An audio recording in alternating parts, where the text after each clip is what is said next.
Bonjour et bienvenue dans cette nouvelle vidéo sur les mouvements de la Terre. Aujourd'hui nous allons voir le point numéro 3 qui concerne la révolution terrestre, les saisons. La partie sur les calendriers sera vue dans la prochaine vidéo, ce sera une petite vidéo à part entière. Alors on va commencer tout de suite par décrire les caractéristiques de la révolution terrestre et sa première caractéristique c'est sa période de révolution. La période avec laquelle la Terre tourne autour du Soleil est de 365,25696 jours, ou on peut la subdiviser en 365 jours, 6 heures, 10 minutes et 1,3 secondes. Alors comment faire cela? Vous prenez à chaque fois le reste, donc 365 vous le mettez à part, il vous reste 0,25696 que vous multipliez par 24 pour avoir 6 heures, 016 704. Vous prenez le reste 0,16 704 que vous multipliez par 60 et vous avez 1,3 secondes. Alors vous voyez qu'en fait, on peut la simplifier en 365 jours et un quart. Ceci, c'est ce qu'on appelle la période de révolution terrestre, c'est une révolution sidérale. Donc c'est pour que c'est la période qu'il faut à la Terre pour revenir dans une situation où le Soleil est face aux mêmes étoiles, donc après un an.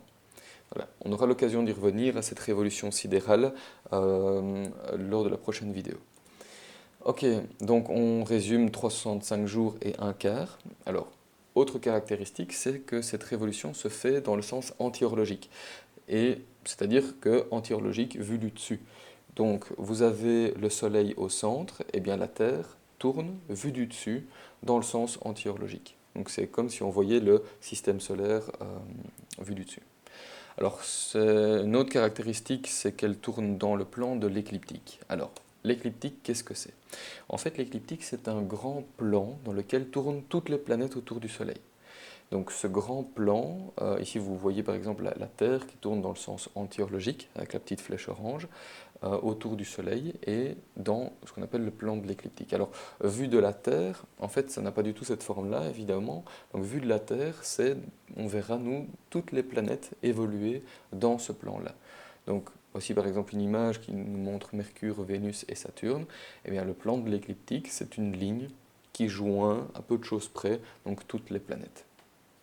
Voilà. Alors, on va voir maintenant, donc ceci c'était pour la partie caractéristique, maintenant on va parler des saisons en particulier. Alors les saisons, vous savez qu'il y en a 4, ça je ne vous apprends rien, et chacune est délimitée par un moment précis de l'année. Voilà, on dit voilà, à partir d'aujourd'hui on passe à la saison d'après, et en fait ces quatre moments précis de l'année sont ce qu'on appelle les solstices et les équinoxes. Alors qu'est-ce que c'est? On va commencer par le solstice d'été, celui qui est tout à gauche, et qui se passe le 21 juin, en tout cas pour l'année 2014. Là aussi, on aura l'occasion d'y revenir. Alors, si vous regardez la première vidéo en haut à droite, ça vous montre ce qui se passe au cours d'une journée, vu de côté, le jour du solstice d'été, donc le 21 juin. Alors, qu'est-ce qui se passe? On voit qu'en fait, les rayons du Soleil arrivent sur la Terre et sont perpendiculaires à un point particulier de la surface terrestre, exactement au niveau du tropique du Cancer. Voilà. Donc au niveau du tropique du Cancer, en fait, le 21 juin, eh bien, on aura le Soleil pile poil au niveau du zénith, donc pile poil au-dessus de notre tête. Alors si on regarde la deuxième vidéo juste en dessous de celle-là, donc vue du Soleil, eh bien en fait, là aussi, on peut repérer donc la Terre qui tourne. Et donc là, on ne voit pas évidemment l'ombre qui se cache de l'autre côté de la Terre. Et donc le Soleil arrive voilà, au milieu de la sphère, pile poil au-dessus du tropique du Cancer. Ok. Sur la dernière vidéo, alors vu du dessus, qu'est-ce que ça donne? Eh bien, on voit donc que la Terre tourne, on a une zone d'ombre de l'autre côté de la Terre, ça, on a le pôle Nord en plein milieu. Et en fait, vous voyez qu'il y a une zone délimitée par le cercle polaire arctique. Donc voilà. Eh bien, sur cette zone-là, eh bien, vous voyez qu'en fait, on n'a pas de... On n'entre pas dans cette zone d'ombre. On n'a aucune zone d'ombre. Et en fait, c'est quand vous passez le cercle polaire arctique à cette période-là de l'année, vous avez le soleil de minuit. Donc toute la journée, vous pouvez voir le soleil, à n'importe quel moment de la journée. C'est le seul moment de l'année où vous pouvez voir ceci dans toute cette zone-là. Évidemment, si vous êtes pile poil au pôle, eh bien, ça fait déjà 3 mois que vous avez ce phénomène-là où vous voyez le soleil de minuit en fait. Mais le long du cercle polaire arctique, c'est le seul moment de l'année où on peut voir le soleil pendant 24 heures. Ok, donc pour le solstice d'hiver, qui se passe 6 mois plus tard, en fait, la configuration de la Terre, l'axe de rotation de la Terre est toujours penché de la même manière. Okay, donc vu de côté, on voit que l'axe de rotation de la Terre est toujours penché sur le côté droit. Et en fait, ça, on l'a vu que l'axe de rotation de la Terre était penché de 23 degrés 27 minutes dans la précédente vidéo. Et là, en fait, on voit que les rayons du Soleil arrivent perpendiculairement à un autre point de la Terre que l'on connaît, parce qu'on l'a vu aussi précédemment dans le cours, qu'on connaît comme étant le tropique du Capricorne. Donc, le 21 décembre, en tout cas pour l'année 2014, eh bien, le 21 décembre, les rayons du Soleil arrivent perpendiculairement au niveau du tropique du Capricorne, donc à peu près à 30 degrés sud, de latitude sud. Et c'est à ce moment-là que sur le long du tropique du Capricorne à midi, on voit le Soleil pile poil au zénith, donc juste au-dessus de vous. Alors, vue du Soleil, qu'est-ce que ça donne? Là aussi, vous voyez que les rayons du Soleil arrivent au milieu de la sphère ici, et ils arrivent le long du tropique du Capricorne. Alors, vue du dessus, qu'est-ce que ça donne? Donc, vue du dessus, c'est-à-dire si on a le pôle Nord juste en face de nous, on se situe dans l'alignement de l'axe de rotation de la Terre, eh bien, on voit qu'en fait, on a une zone d'ombre, et on est pendant toute la journée dans l'ombre. Donc, dans cet espace jaune, circulaire jaune, eh bien, en fait, on n'a aucune lumière. Et donc, où que vous soyez dans ce cercle jaune, le jour du solstice d'hiver, en fait, vous n'avez aucune lumière solaire, en tout cas. Vous pouvez avoir un peu de pénombre le long du cercle arctique, mais vous n'aurez pas de jour, vous ne verrez pas le soleil, le disque solaire en tant que tel. Voilà donc pour les deux solstices. Maintenant, on va passer aux équinoxes. Alors, en fait, les équinoxes sont les résultats intermédiaires, on va dire. Et donc, pour l'équinoxe du printemps, qui se passe le 20 mars, en tout cas pour l'année 2014, alors vu de côté, qu'est-ce que ça donne? En fait, on voit que cette fois-ci, les rayons du soleil vont arriver perpendiculairement à un autre parallèle remarquable qu'est l'équateur. Voilà. Donc le jour de l'équinoxe du printemps, eh bien, les rayons du soleil arrivent perpendiculairement à l'équateur. Et donc si vous vous trouvez à l'équateur ce jour-là, vous verrez le soleil à midi, juste au-dessus de vous. Alors vue du soleil, qu'est-ce que ça donne? Là, vue du soleil, on verra l'axe de rotation de la Terre penché sur le côté à droite. Et donc vous voyez que les rayons du soleil arrivent bien perpendiculairement à l'équateur. Vu du dessus, eh bien en fait, si on a le pôle nord face à nous, on verra en fait que les rayons du soleil arrivent, voilà, juste au niveau de l'axe de rotation de la Terre. Donc on n'aura qu'une moitié du cercle qui sera occupée par le soleil, qui sera ensoleillé, et l'autre moitié qui ne sera pas ensoleillée. Donc là en fait, si vous regardez bien cette vidéo-là, vous voyez qu'en fait, sur toute la Terre, le jour de l'équinoxe du printemps, et ce sera la même chose pour l'équinoxe d'automne, en fait, on aura donc 12 heures de jour et 12 heures de nuit, partout sur la Terre. C'est le seul moment de l'année où, partout sur la Terre, on a 12 heures de jour et 12 heures de nuit. Enfin, ce sont les deux seuls moments de l'année, vu qu'on a exactement la même chose lors de l'équinoxe d'automne, sauf qu'en fait, la Terre est vue du soleil penchée de l'autre côté. Et donc là encore, vous voyez que les rayons du soleil arrivent perpendiculairement à l'équateur. Okay. Vue du soleil, ça donne exactement la même chose, sauf qu'en fait l'axe de rotation est penché de l'autre côté. C'est vue du soleil, parce qu'en fait l'axe de rotation reste toujours penché de la même manière, vous le voyez sur le petit schéma en haut à gauche. Et donc le 23 septembre, on a donc la configuration inverse à l'équinoxe du printemps, mais au final, les données sont exactement les mêmes. Donc on a, si on se trouve par exemple sur le pôle nord, eh bien on a donc 12 heures de jour et 12 heures de nuit. Alors vous voyez que les dates que je vous donnais, donc 21 juin, 20 mars, 23 septembre et 21 décembre, sont en fait pour 2014, car elles varient d'année en année, c'est ce qu'on appelle la précession des équinoxes, mais ça je ne vais pas trop rentrer dans les détails, et vous pouvez retenir que c'est aux alentours du 21 juin, 21 mars, 21 décembre et 21 septembre. Donc on va faire le lien maintenant entre ces dates de solstice et d'équinoxe et les différentes saisons. Voilà, les saisons vous les connaissez, printemps, été, automne, hiver.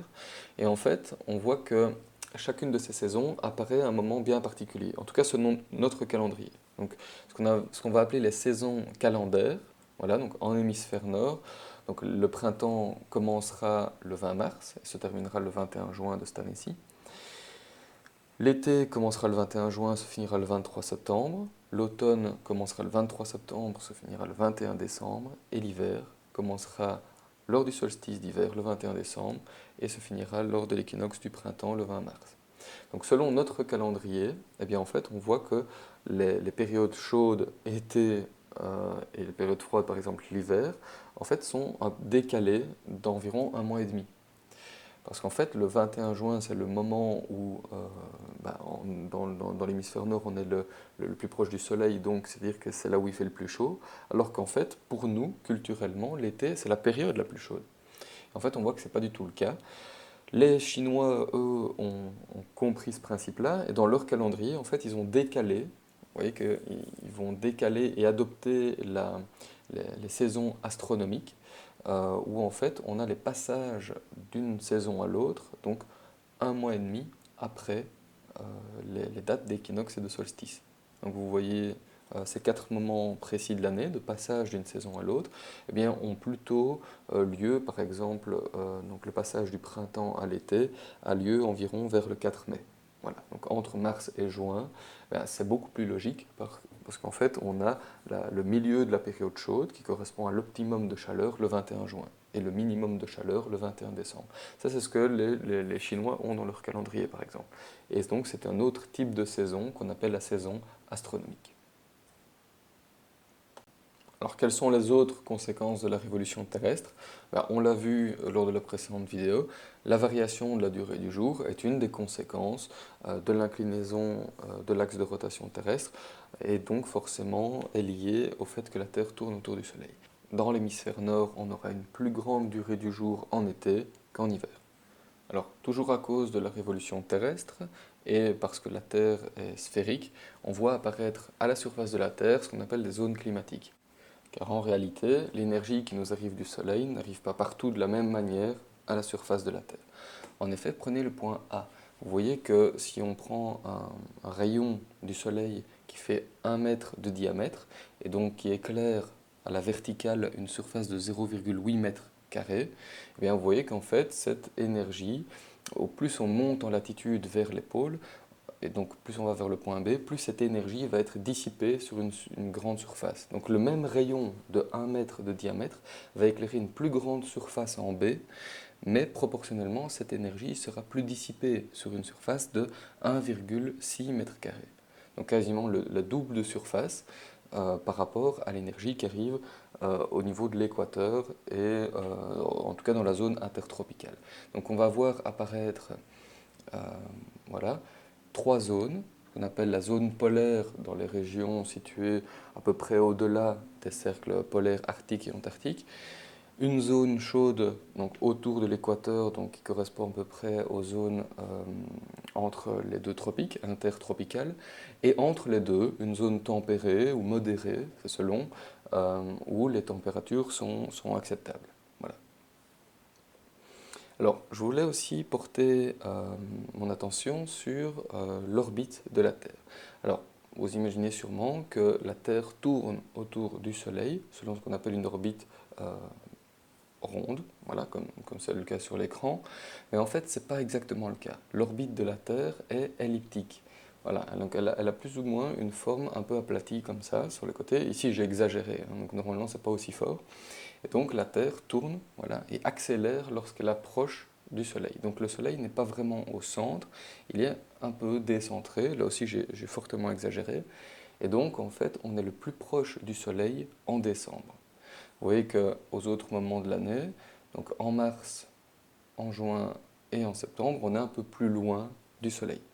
Donc, ici, je voulais détruire un mythe selon lequel il fait plus chaud quand on est plus proche du Soleil. En fait, ce n'est pas du tout le cas. Il fait plus chaud en été en Belgique, par exemple, parce que l'hémisphère nord va être penché vers le Soleil, donc lors du solstice d'été. Donc, c'est parce que l'axe de rotation de la Terre est incliné de 23 degrés et 27 minutes. Mais pas du tout à cause de la distance variable donc, qui nous sépare du Soleil à cause de cette orbite elliptique que je viens de voir avec vous juste à l'instant. Donc voilà, c'était tout pour cette partie sur la révolution terrestre et les saisons. Dans la prochaine vidéo, nous aurons l'occasion d'aborder les calendriers. Donc je vous propose de retrouver cette vidéo sur le site web www.sounier.com ou sur la chaîne YouTube qui fait référence à ce site web. Voilà, j'espère que vous avez apprécié cette vidéo. N'hésitez pas à me poser les questions soit sur le forum, soit en classe ou soit par rapport au formulaire de contact sur le site web. Et voilà, à bientôt.